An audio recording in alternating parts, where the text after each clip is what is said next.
Hello guys, কেমন আছেন সবাই? আলহামদুলিল্লাহ অনেক ভালো আছি। আপনারা কেমন আছেন সেটা কমেন্টে জানাবেন।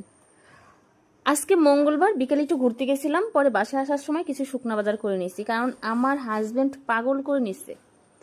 সে পাগল করে নিচ্ছে, তুমি একটু বাজারটা করে রাখো না কেন, তুমি একটু বাজারটা করে রাখো না কেন, কারণ তার অফিসে অনেক চাপ। সে বাসায় এসে ফুল 2 দিন দিন রাত 24 ঘন্টা ঘুমাবে। তারপরে আর যে বাকি 10 দিন থাকবে, মোটমাট 12 দিন ছুটি, ওই 10 দিন আমাদের সাথে সে সময় দেবে।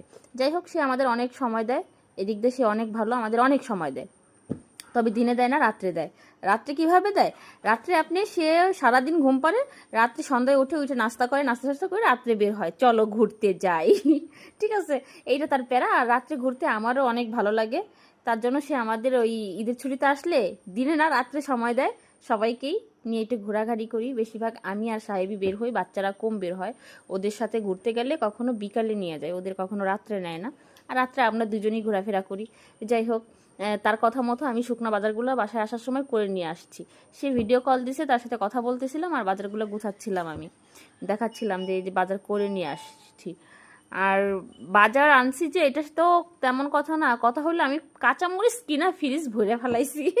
কাঁচামরিচের অনেক দাম হবে, অনেক কাঁচামরিচ কিনছি। অলরেডি 2 কেজি আছে ফ্রিজে, আর 2 কেজি আনছি কালকে। ওইটাও ফ্রিজ আপ করতেছি, রেখে দিচ্ছি। আর সামনে একটু রোস্টের মুরগি ছিল, সেইগুলোও সব প্যাকেট করছি, এবার পলি করছি। কারণ বক্স, আর আমার ফ্রিজে বক্স রাখার মতো কোনো জায়গা নাই, কারণ জায়গা হচ্ছে না। বক্স রাখলে জায়গা অনেকটা মার খায় আর কি, জায়গা হয় না। এর জন্য ভাবছি এবার পলিতে থবো, মাছ মাংস যেটাই থই পলিতে থবো। আর বাটিতে তো আসেই অনেক কিছু।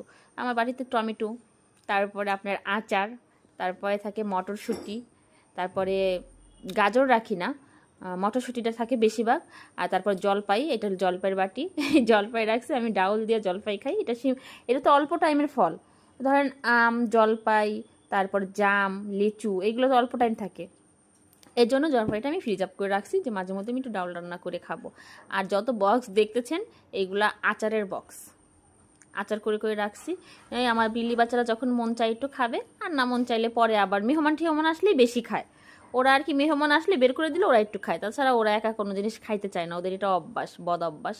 আমি শেষে মাংসগুলো সব এক পাশে থুচ্ছিলাম, কারণ এইখানে আছে সোনালী মুরগি, রোস্টের জন্য ছিল, আর বাসায় খাবারের জন্য ছিল, ওইগুলা রাখলাম। আর সাহেব বলছে যে ঠিক আছে, আর বাকি বাজারটা আমি করব। আর কি সে খুশি হয়েছে, আমি অনেকটা আর কি 3%-এর 2% আমি করে ফেলেছি বাজার, 1% আছে সে করবে, সে খুব খুশি হয়েছে। কালকে বলতেছি, আবার আমার বলতেছি কি রাত্রে, যাও মাছ কিনলা না, মাছ কিনলা না।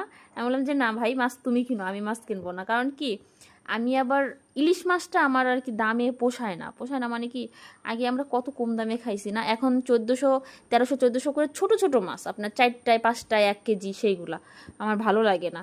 কিন্তু সাহেব কি করবে, ওইগুলাই আনবে, মেয়েরা খাবে ওইগুলাই আনবে। ঠিক আছে, দেখা গেল কি প্রতি মাসে বড় 2টা আনে, 2 কেজির 2টা আনে, কি 2.5 কেজির 2টা আনে। আর আপনার ওই যে 5 কেজির, 5 কেজি 4 কেজি আপনার এইগুলো